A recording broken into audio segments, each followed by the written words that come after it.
할렐루야, 좋은 아침입니다. 오늘도 주님과 동행하는 귀한 하루가 되기를 소원합니다. 우리 다 함께 찬송가 15장 하나님의 크신 사랑을 찬송하시면서 우리 8월 9일 가정에서 함께하는 새벽 예배를 시작하겠습니다.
아멘.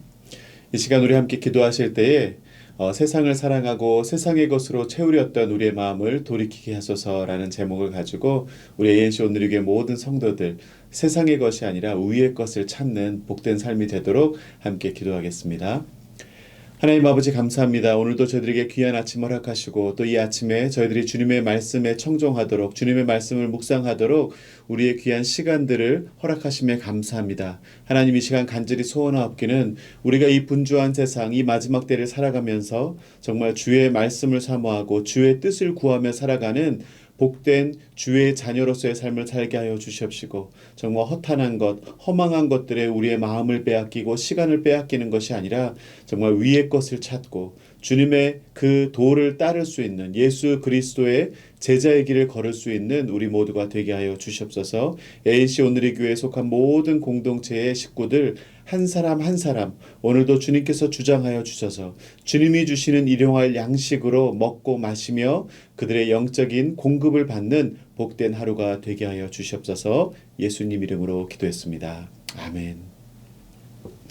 오늘 우리에게 주신 하나님의 말씀은 창세기 4장 16절에서 26절의 말씀입니다. 우리 함께 천천히 합독하도록 하겠습니다. 가인이 여호와 앞을 떠나서 에덴 동쪽 놋 땅에 거주하더니 아내와 동침함에 그가 임신하여 에녹을 낳은지라. 가인이 성을 쌓고 그의 아들의 이름으로 성을 이름하여 에녹이라 하니라. 에녹이 이랏을 낳고 이랏은 무후야엘을 낳고 무후야엘은 무드사엘을 낳고 무드사엘은 라멕을 낳았더라. 라멕이 두 아내를 맞이하였으니 하나의 이름은 아다요 하나의 이름은 실라였더라. 아다는 야발을 낳았으니 그는 장막에 거주하며 가축을 치는 자의 조상이 되었고 그의 아우의 이름은 유발이니 그는 수금과 퉁소를 잡는 모든 자의 조상이 되었으며 실라는 두발가인을 낳았으니 그는 구리와 쇠로 여러 가지 기구를 만드는 자요 두발가인의 누이는 나아마였더라. 라멕이 아내들에게 이르되 아다와 실라여 내 목소리를 들으라. 라멕이 아내들이여 내 말을 들으라. 나의 상처로 말미암아 내가 사람을 죽였고 나의 상함으로 말미암아 소년을 죽였도다. 가인을 위하여는 벌이 7배일진데 라멕을 위하여는 벌이 77배이로다 하였더라. 아담이 다시 자기 아내와 동침함에 그가 아들을 낳아 그의 이름을 셋이라 하였으니 이는 하나님이 내게 가인이 죽인 아벨 대신에 다른 씨를 주셨다 함이며 셋도 아들을 낳고 그의 이름을 에노스라 하였으며 그때 사람들이 비로소 여호와의 이름을 불렀더라. 아멘. 하나님의 말씀입니다. 우리는 이 창세기의 말씀을 지금 묵상 중에 있습니다. 어제는 그 가인과 아벨의 사건을 우리가 나누었고 오늘은 이 가인이 아벨을 죽인 사건 이후에 가인이 받은 형벌에 대해서 4장 12절 말씀처럼 너는 땅에서 피하며 유리하는 자가 되라 라는 형벌을 받은 내용을 우리가 묵상했습니다. 여기서 땅을 피한다는 말은요, 땅에서 도망간다는 의미가 아니고 땅으로부터 흔들리며 불안정하며 위태로운 상태가 된다는 의미입니다. 원어적으로 볼 때에 이것은 그 땅에서 쫓겨난다 이런 의미가 아니고 그 땅에 살아가지만 불안정하게 살아간다. 위태로울 수밖에 없는 그의 삶의 불안함을 이야기하는 것입니다. 그리고 여기서 또 유리하는 자가 된다라는 표현 또한 정착하지 못하고 방황하면서 불안정한 삶을 살게 될 것이라는 그런 뜻입니다. 한마디로 자신이 지은 범죄로 인해서 불안과 두려움에서 벗어날 수 없게 된다는 의미죠.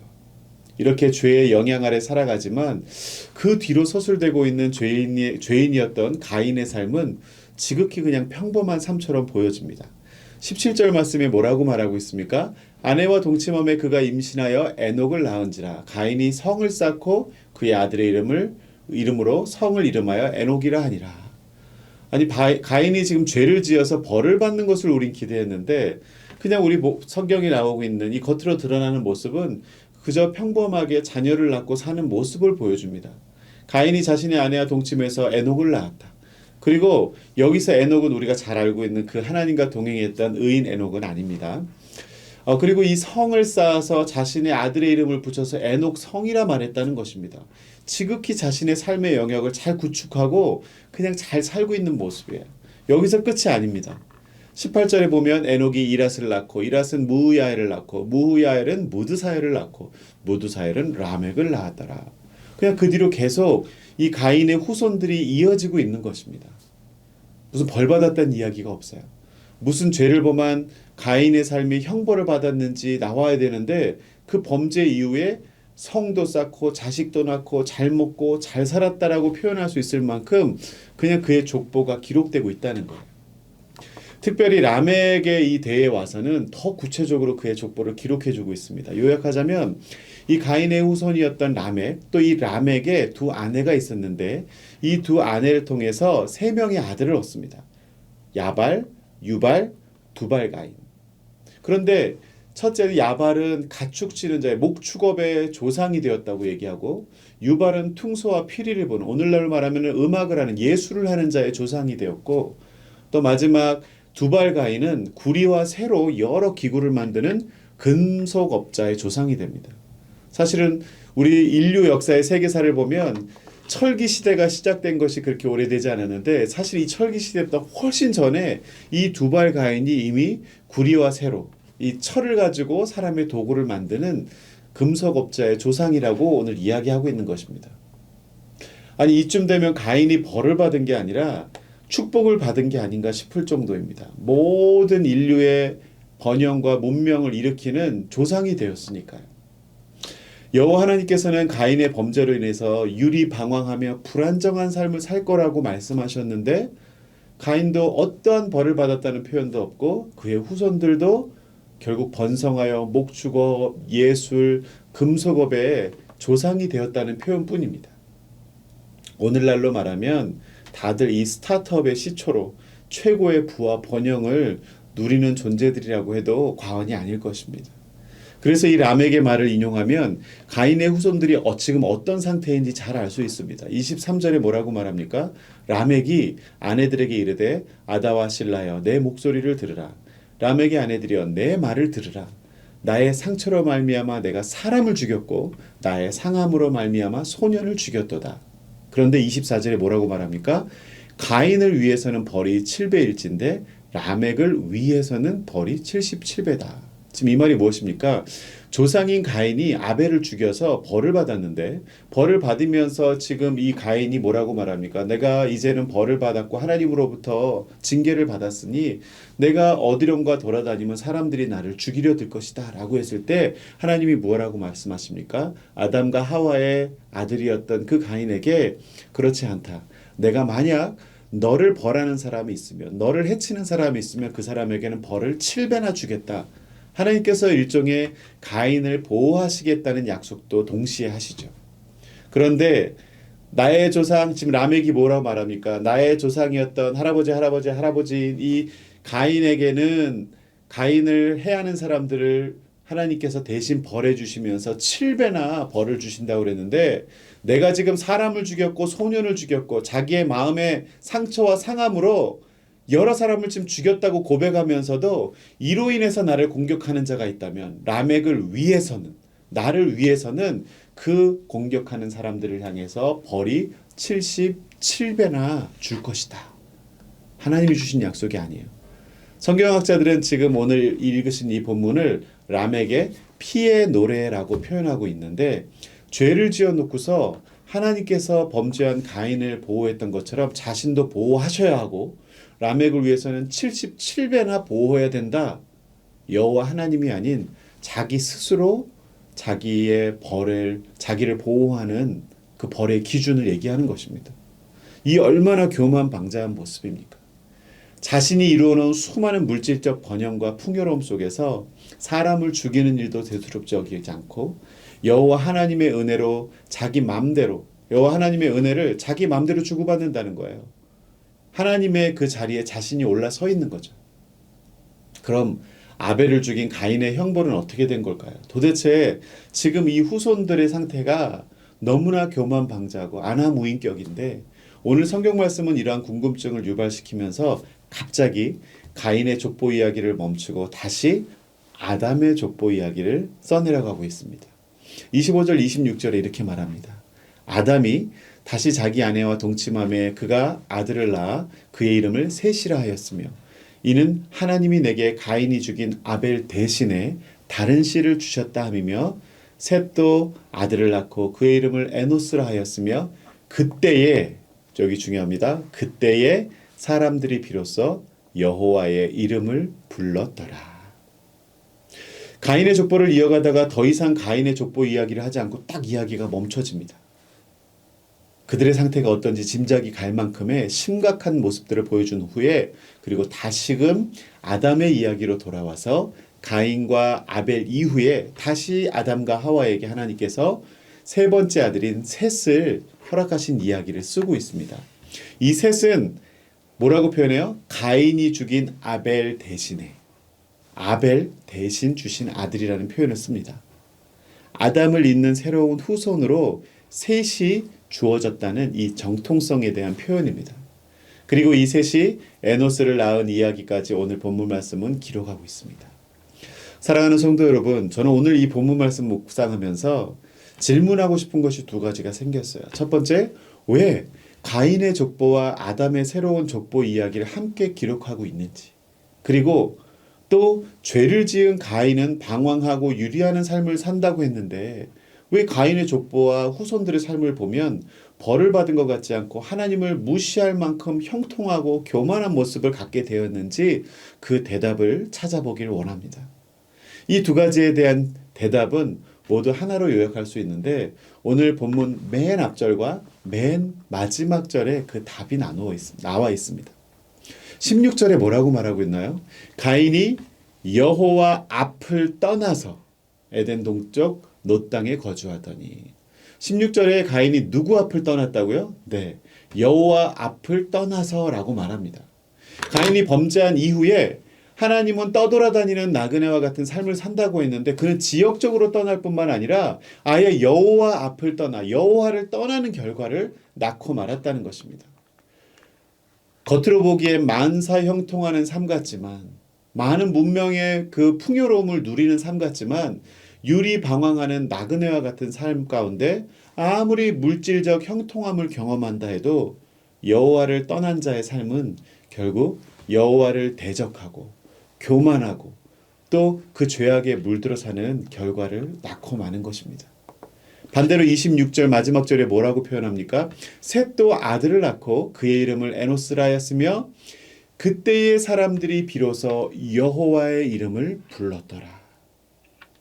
가인은 여호와를 떠나 불신의 문명을 발전시키며 살아갔지만 약속의 자손인 이 셋의 후에 에노스와 그의 사람들은 여호와의 이름을 부르며 살아갔다라고 기록합니다.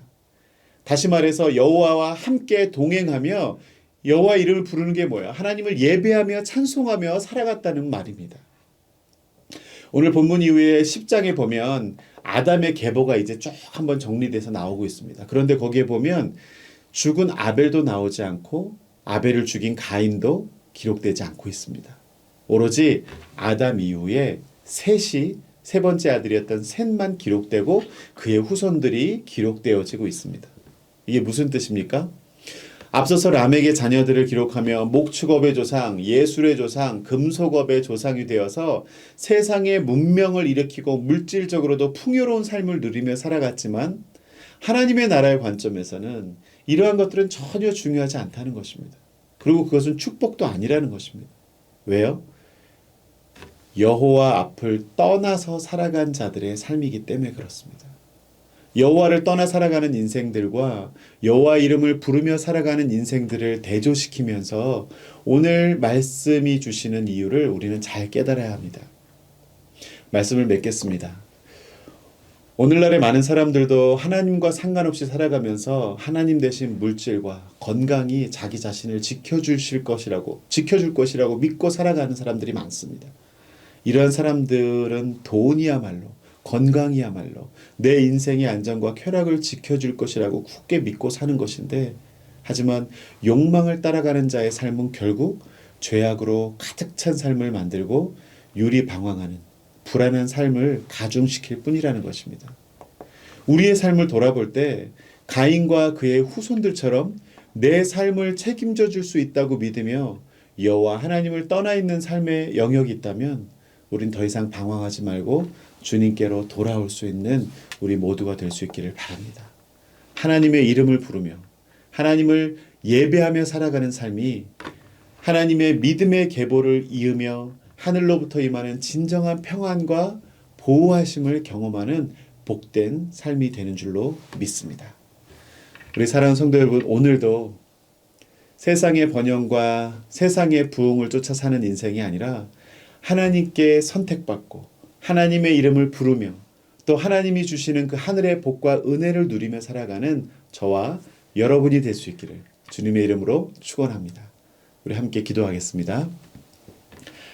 하나님 아버지 감사합니다. 오늘도 저희들 가인과 아벨의 역사 그리고 주님 죄를 지었던 가인의 후손들의 그 족보와 여전히 주님의 이름을 부르며 주님을 떠나 살지 않고 주님을 예배하며 살아갔던 그 셋의 후손들 그리고 이 아담의 진정한 영적 계보를 잇는 후손들의 삶을 보면서 우리가 선택해야 될 삶이 무엇인지 깨닫습니다.